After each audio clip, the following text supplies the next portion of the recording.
It's all good, magic, mysticism, and earth medicine. Check us out by visiting www.magicandmedicine.blogspot.com. I'm your host, Dr. Candace Nadine Green.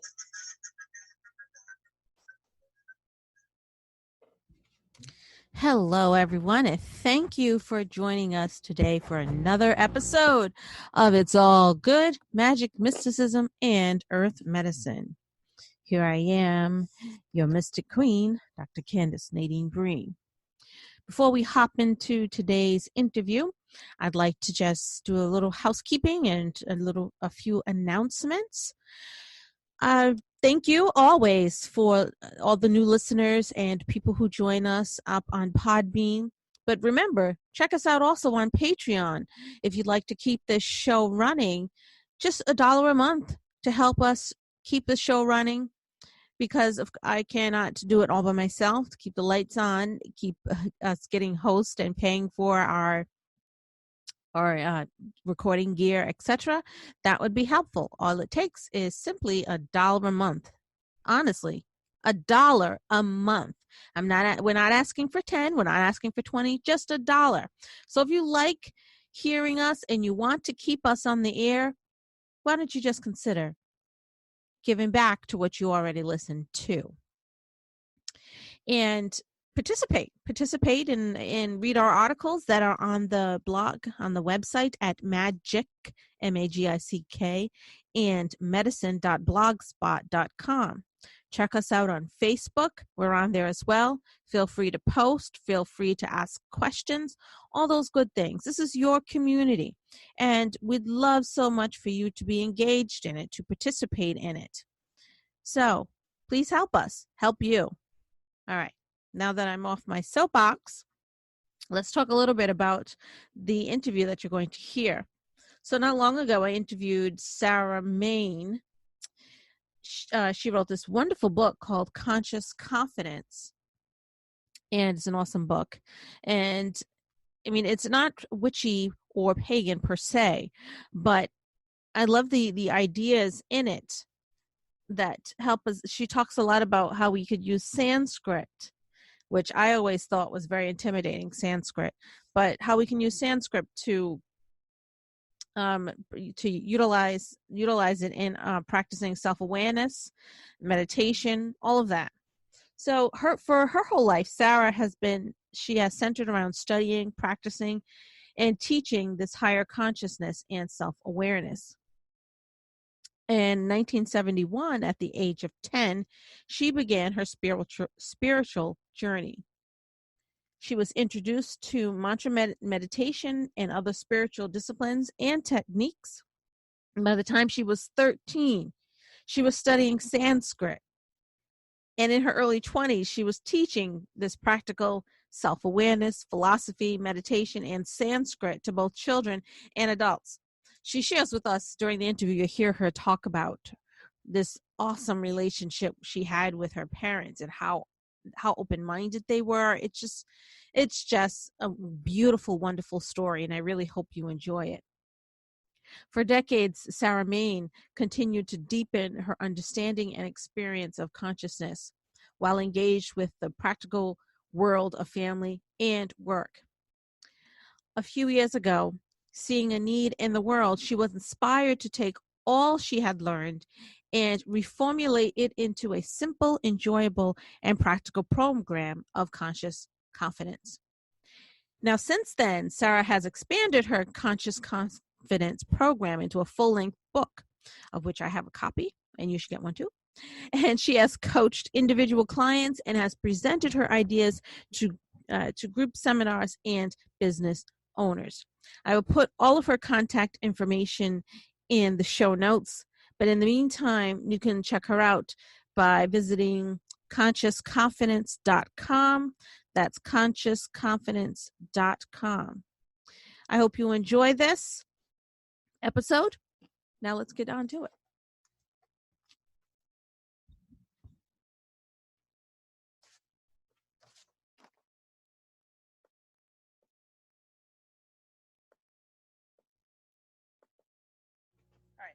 Hey, Sarah, welcome to the show. It's so great to have you. Thanks for having me along. It's lovely to be here.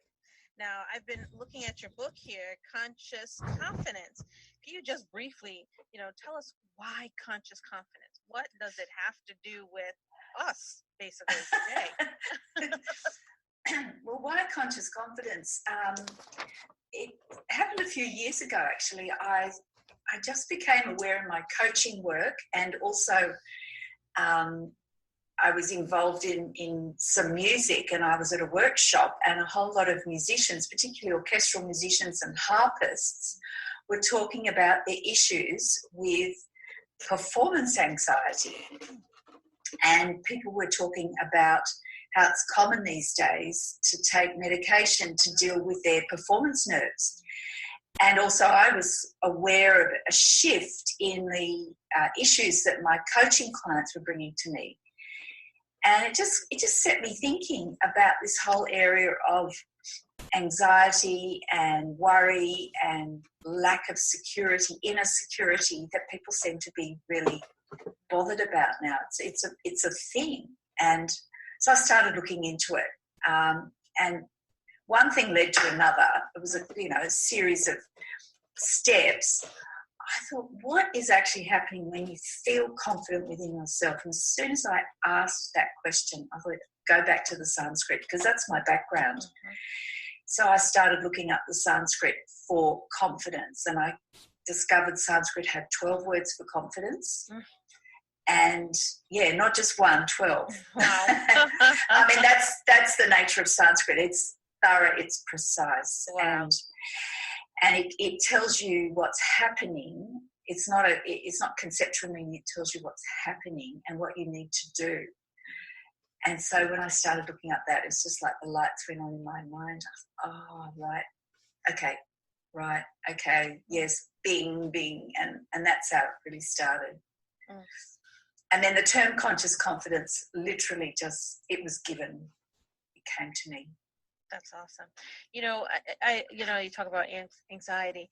So many people have anxiety. I myself, and they get these diagnoses as being, PTSD and acute anxiety, all those things. And this, right away, what therapists and doctors want to do is medicate people. Yeah. Just give them medicine, which is not, it's not really solving the issue. Yes. that was really it's just putting a Band-Aid on it and helping, the feelings associated with it sort of go away, but it's really not helping that person. It's not the medicine that they need. And so it's interesting that you've come up with this conscious confidence. Now, how do you think people can use this to apply this conscious, what you talk about, the Sanskrit? What if they don't know Sanskrit? How can they apply it to their lives? How does this book help them? It's a great question. Number one, you don't need to learn Sanskrit. Hooray. I look at it and I you think, forget it, it's not me. Sanskrit is a beautiful language. Yeah. There's much to say about Sanskrit, but it's not about learning Sanskrit. It's about getting the wisdom that's in Sanskrit. Mm-hmm. And there's a difference. You can learn the language. Wonderful. It's magnificent, and I've studied it and I love it. Mm. But that's my thing. But it's the wisdom that's in Sanskrit, and it's taking this timeless wisdom. I wouldn't even say it's ancient, because ancient makes it seem like way back when in the past. Right. This is timeless. This is for all time. And it's universal. And universal means it's applicable at all times, in all places, in all situations. If that's not the case, then it's not universal. So it's taking this universal timeless wisdom and applying it. Now, in my book, I've actually, each section, there are practices, there are things you can do to take this into your experience. There's simple practices. There's simple, excuse me, I've got a frog in my throat. There's simple exercises that you make it practical. So it's taking that wisdom and making it practical in your life, in your experience. Now, why, and I don't mean to like be a pain in the neck, why Sanskrit? I mean, why would someone want to, what would make them bite in regards to this book? Because you say Sanskrit. See, because when I first, had your book and I said, oh no, Sanskrit, it's so complicated. And I'm probably not the only one to say, why Sanskrit? So what's the pull? What's the pull of the reader in regards to Sanskrit? Language of the universe and all that. Why? Yeah, well, you said it, language of the universe. The word Sanskrita, which is the Sanskrit word for Sanskrit, means pure and perfectly formed. Wow. And that and the language itself is unchanged. So that means it's pure and perfectly formed, and what it contains, the energy of it, the wisdom of it is untouched and it's unchanged, it's intact.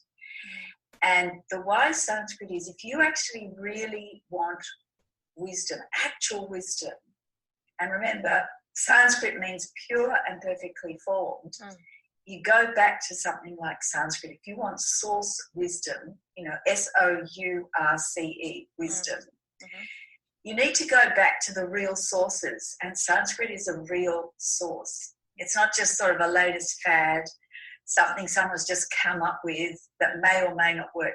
This works. Right? This stands the test of time. It's whole, complete, pure and perfect. And the language itself brings with it the experience of the meaning.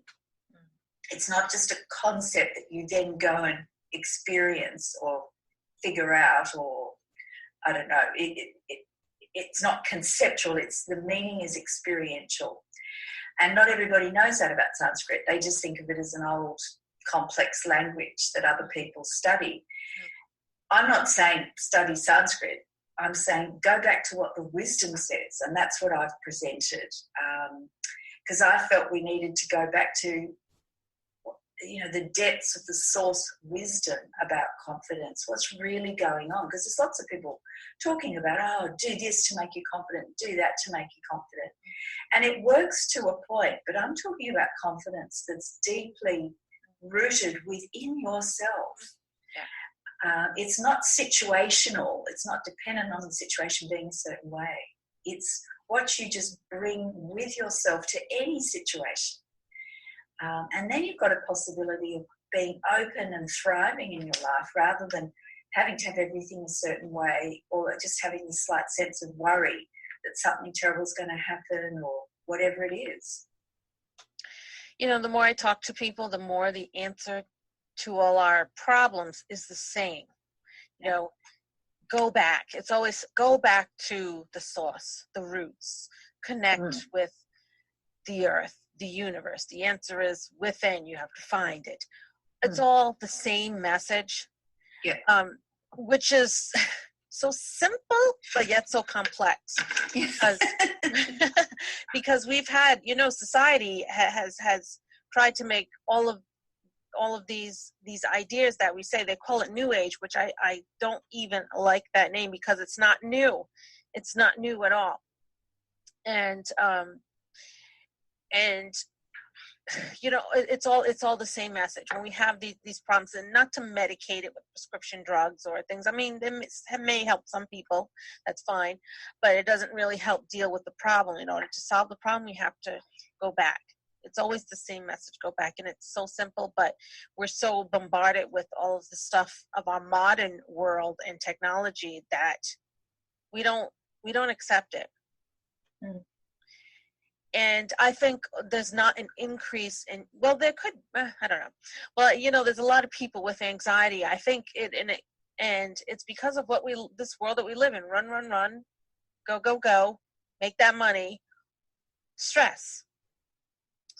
And I mean, I was going to ask you, what do you think people are anxious, but I guess I kind of blew that question.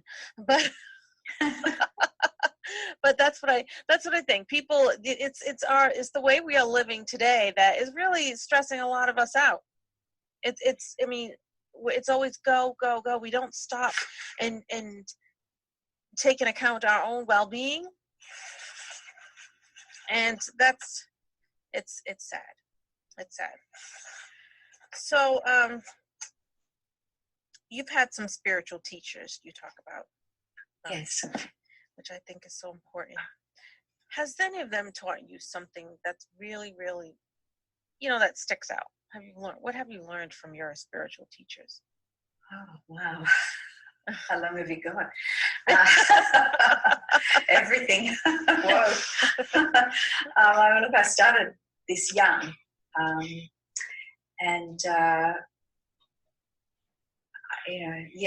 Gosh, as you can see, I really,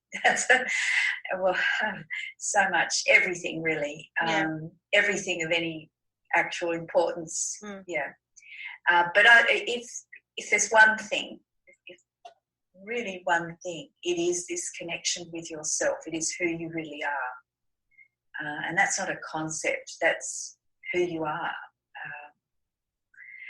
and it's not something you take for granted, and being taught and shown what the wisdom traditions, the timeless ancient wisdom traditions say about who you really are. As I go on, I realise that the wisdom traditions have our back. They have your back because the wisdom traditions express and have been saying this for all time to all humanity, who you really are. They know who we really are. And they keep reminding us of who we really are. So when we feel lost, like you were saying about all the stress that people live with, and we run around doing all these things and we don't remember who we really are. It doesn't mean it means that when you're at home looking after your family or at work, you're not disconnected from who you really are. And that is profound. That is the anchor, the basis of everything. And, this is kind of silly, but when you said who you really are, I thought of the Disney movie Moana, and how, I don't know if I have kids, so that's why I watched it. And there's a part, there's a point in in the film where the Moana's grandmother tells her to be who you really are, who you really are. And it's very interesting because anytime someone says that, it's about connecting with their ancestors, with the source, and it's about going back. And for her, it was the same thing. It was finding who she really was deep down inside, and it was connecting with the earth, because she helps save her people, and all that. She connecting with the earth, and she meets a demigod and all this stuff on the way who she helps. And it was interesting because she had to, the connection was already there. The possibility of connection was there. She just had to find it and make that connection. So when you said who you really are, I just thought of that film in particular, but that's another recurring message in films, books, and everything, finding out who you really are. Yes, and the wisdom traditions lead us to we are who we are. Actually, we just forget. It gets covered over like the clouds cover over the sun, and it seems like the sun isn't there. Right. We are who we are, and this is a connection even beyond ancestors and our personality that forms an element of who we are as people would recognise and as we would recognise. But it's that experience of presence, that I amness, that's often spoken about in the wisdom traditions, and that's a sense of presence. And it's funny, it's right under our nose. It's the most immediate thing. It's there the second we wake up to when we go to bed. If we get on an airplane and fly over to the other side of the world, we take ourselves with us. Right. When we get off that plane, we're there because we take that with us. And we don't leave it back home when we go in a plane. But it's the one thing that can get forgotten instantly. And the mind, the chattering mind that we're all so familiar with, that can aid in this forgetting of who we are and this covering over of who we are, because it gets active and it says, it just basically discounts this as being unimportant because it's outward looking, and we need to actually be quiet and still and just connect with our presence of who we are right now, right here. And that's the start. And the idea of this self-awareness has been, now we have vocabulary for it, but it's been around forever. Along with meditation and mindfulness. It's just that now we have words for them. Yeah. And well, go on. Go ahead. I just wanted to ask you, what do you think about these ideas, meditation, self-awareness, and mindfulness, even though they've been around forever? Well, as you say, that they have been around forever, because these wisdom traditions are timeless, and they have been keeping this knowledge alive, keeping this knowledge present for humanity, so we don't forget who we are, and that's a great service. But when I started my spiritual journey, I was 10 years old, and that was back in 1971, and the words mindfulness, they didn't exist. They weren't in, they're common currency now. You can get an app on your phone, no problem. Everyone, mindfulness, oh yeah, sure. But back then it didn't exist. Meditation was, well, yeah, that was a word, but, no one meditated. Or, that was what some guru did, or the Beatles were meditating or something like that. Right. My parents started meditating in the late 60s, and this is just an ordinary suburban couple, but they were searching and they discovered meditation, and that was unusual, and no one spoke about it. They didn't go around saying, hey, we meditate. Like everybody these days, you can talk about meditation, no problem. But, every second person's meditating in some form or another. But in those days, it was unusual. And I could tell Mum and Dad were onto something. Like I was 10, and I could hear them discussing things enthusiastically, and they had really found something, and they meditated every day. My dad put on a suit and went and worked in an office. It was not like he wore caftans or anything. Not that there's anything wrong with caftans. He was I'm talking absolute. I want to paint a picture of absolutely normal suburban living. Like we went to school, we just did normal stuff. But Mum and Dad meditated in the morning and the evening, and they were studying this wisdom, this knowledge now, and they had found it. And I could tell, like, this was different. And when I went to play at my friends' places, like I was a 10-year-old, 11-year-old kid, I'd go and play in someone else's house or something. Their parents weren't talking in this way. Mum and Dad were. It was just a different energy, and I wanted that. I was like so interested. And so I started studying. I went to practical philosophy classes that they'd found. And then when I was offered meditation, I said, yep, I'll have that, thanks. And it's just started like that. But that was unusual. Trust me, I did not go to school every day. And I was just finishing elementary school at 10. And then by 12 and 13, I was going off to high school. Wow. Because we do high school from 12 to 18. Oh. I know you name your schooling slightly differently from us. Trust me, I did not go to school saying, hey, I'm learning about meditation. I'm studying Sanskrit. I didn't. You just didn't talk about it because, the weirdness alert, warning, would go off. Right. So I had these sort of two experiences. But the wisdom and the presence and, what is common currency now, that made so much sense to me. And it didn't mean I didn't experience what teenagers go through, but I just have these resources, at my disposal. I could remember something, some wisdom. I could fall still. I knew how to do that. I knew how to let things go. And as I got on as an adult, I thought, boy, oh boy, is that ever the most powerful thing you could ever teach someone? And I just took that for granted. But I could also see, like, my friends at school struggle with issues, and they didn't have the resources that I had. Yeah. So, not to cut you off, but I mean, that transition from high school to adulthood is so difficult for a lot of people. It was for me, I know.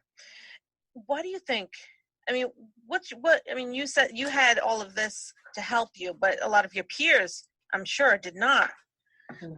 Their parents weren't meditating and reading wisdom text and things like that. Yeah. Why do you think that we have such a hard time transitioning from high school to, adulthood? Why is it so hard? Well, look, it really comes back to that fundamental issue of a lack of connection with self-awareness, with who you are. That is your starting point for everything. And we're born with it naturally, but it gets covered over. By the time we're sort of in high school and in adulthood, it's getting covered over, and especially these days, the noise, the inner noise gets very loud. So that's the first, really, the fundamental part of the question is getting back to the real roots in ourselves. It's like a plant. If you look at a plant and it's not healthy and thriving, you know, in terms of gardening, that there's something wrong with the root, with the soil root, and you will address those issues at that point. But we don't often look at a person and say, okay, they're struggling, there's something, the actual root is not strong within themselves. We'll try and fix it at the surface. So that's number one. And number two, part of that connection is really proper wisdom, real wisdom, and learning how to apply that. And it doesn't mean you're not going to go through the experiences of that time in your life. I mean, the teenage years are the teenage years. Oh, yes. There are certain factors to that. It doesn't just take them all away, but it's what you have to draw on and connect with that makes all the difference. And if you have wisdom, and this is wisdom that stood the test of time, that really works, then you don't have anything in your kit bag. You know, you're left on your own. And when I say the wisdom traditions have your back, they really, really do. Yep. The wisdom traditions believe in us better than we ever believe in ourselves. I can tell you that, because they know who we really are. And, I remember my time transitioning, which was kind of difficult. That point when college was over, I finished college and I had to be an adult. I was a teacher, an English teacher after college. And I was thrown in with all these other adults who were older than I, more experienced than I. And at first it was a little scary. It was scary trying to find out who I was. And I had to sort of put this cloak on. I had to be a different person. Because in college and stuff, I was, they called me eccentric, but just because I meditated and I wrote a lot and I reflected a lot about things. And I realized when I got out into into society, working professionally, that it wasn't okay. The way that I was, who I was not acceptable. And that's what a lot of young people deal with when they go into the workforce or have to be an adult. It's being rejected for who they are, and it's hard. And that's what makes a lot of people go through, they get depressed because then they don't find a place where they could, quote unquote, fit in, be like everyone else. They don't confine to a certain whatever a form that society has picked out for them. And it causes a lot of depression, which leads to other things that are unhealthy. And having a plan, having some resources, I think would change that. And you have this Fuse program in your book that you talk about, and I want to talk about that a little bit. What is it, basically? What is it, and how does it help? How can it help, especially the young people, people be who they are and be consciously confident in society? Yeah, well, it's getting back to those roots. And when I say who you really are, that starts before what we recognize as our personality and our, characteristics and all of that. That's one level. But actually, you can get behind that, which is that sense of I amness. You need your connection in that being, in that presence. And that is subtle. But it's there, and it's what we take with us, it's what we have with us, and at every moment of the day, it's just it gets covered over by our experiences, which are outward looking. So that said, the Fuse program, there's 6 elements to it. And it starts with core values, then a positive attitude, then focusing, uniting, simplifying, and energizing. So the Fuse part comes from focusing, F, uniting, U, simplifying, S, and energizing, E, F-U-S-E. And those 6 elements allow you to have that fundamental connection, and that then you can take into any situation. And God willing, you don't have to feel that you have to compromise who you are, and you don't have to feel under threat. You can approach every situation and embrace it openly, and you'll find yourself in situations where you can do that more naturally and not be, pulled around by having to cover up who you really are. And I mean, I think that's part of the journey of our lives. Is we are on a journey of self-discovery, no matter what situation we are in, and we do experience situations that don't quite suit us, and that part of that experience of contrast that we have in those situations is it helps us to realise who we are, because we don't just immediately end up in something that is, this is perfect. Often it's, this doesn't work for me, and it's that contrast. It's like holding up a mirror. We then begin to say, this doesn't suit who I am, and then we start looking or finding the situations that do work for us. So it's by those contrasts that we actually discover who we are, and that's part of our life journey. I think that's the case for everyone. It needn't be as traumatic as it seems it is becoming for a lot of people, and certainly young people. And that was one of the reasons for the book and this work was it just concerned me. I thought, this can't be natural. It can't be how we're designed to be, that it is so difficult. And I do think caring and serving for young people better is something to look to. I think it is harder for young people than it really needs to be. And if we had some really solid wisdom, that would help, because certainly I had that. And, whilst I went through all the usual teenage things and transitioning to adulthood, I had all this basis with me, and I just, that's what I drew on. And, it just made all the difference. So, I mean, that's the overall answer. But the Fuse program itself starts with those core values, and I go back to what the Sanskrit says about values, value. And doesn't, like I say, it doesn't mean you have to study Sanskrit. You don't. Just go back and find out what Sanskrit says about value, and it'll just put a different or a broader, deeper understanding of the importance of values in our lives, and getting those clear as a basis for living our life and building our life and growing in our life. It's very beautiful language, and like I say, Sanskrit means pure and whole and complete, pure and perfectly formed. So it's knowledge that's really useful. It's not remote, it's not complex, it's practical. And that's why the book has lots of exercises and examples of ways you can bring this into your life. And then we go from values into attitude. What is your attitude, and the importance and the power of attitude, and choosing a positive attitude? That choice in that regard is paramount. And then we go into focusing, being able to give your attention and not be distracted, and that takes practice. It's like a muscle you need to practice.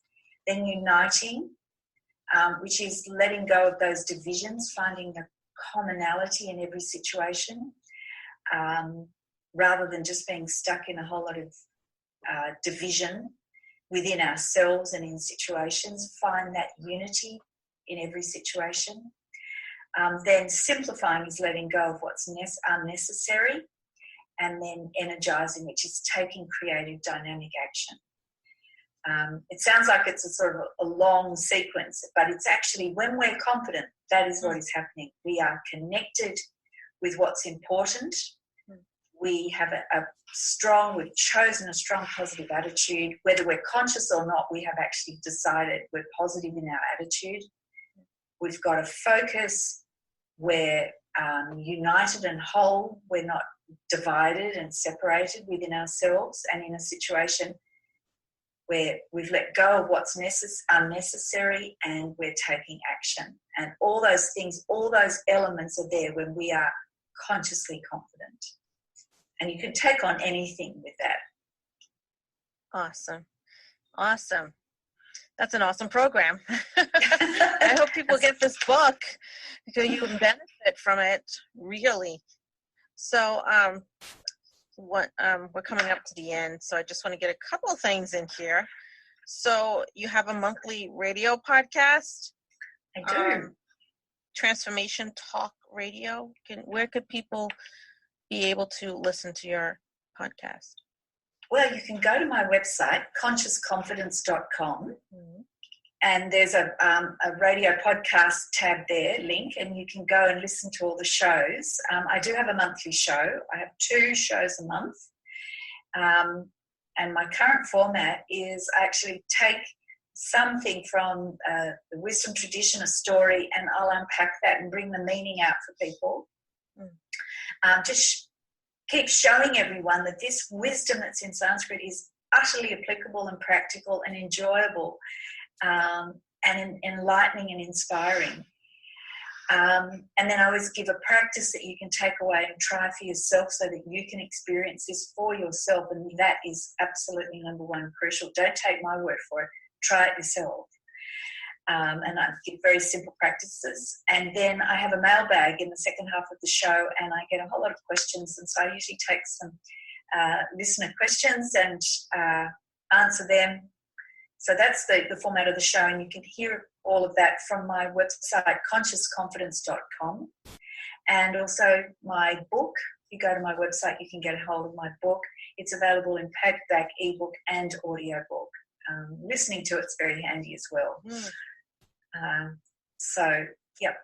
And there's lots of information about conscious confidence on my website. Awesome. Well, congratulations on your book. It is an awesome book.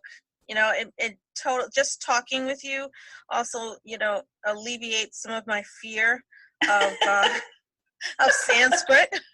Once upon a time I thought I would try to learn, but I was so afraid. But now, just how you break it apart and have the exercises and the information in it, it's so useful and it's so friendly. And I just want to tell people, don't be afraid of the word Sanskrit. Just go get your book. Thank you. Look, thank you for saying that, because it is a barrier, but it can seem like a barrier, but it isn't. It's a real doorway into. And look, as you can see, you've got the book in front of you. It's not like there's great big slabs of Sanskrit. I just take individual words. What does the Sanskrit say about this? Here's what it says. Simple explanation. And there's lots of stories. There's traditional teaching stories, which is so powerful. Yeah, it's a beautiful book. Examples and practices. So it's user-friendly, I hope. Definitely. Well, it definitely is user-friendly because thank you. I would tell you. Thank you. So it was awesome having you on the show today, Sarah. And can you repeat your website one more time for our listeners? And I'll put it in the show notes as well once the show's up. Sure. It's consciousconfidence.com. Excellent. Thank you for being our guest, Sarah. Thank you. Thank you for having me. You're welcome. And thank you all for listening to Magic and Medicine. Visit us at www.magicandmedicine.blogspot.com.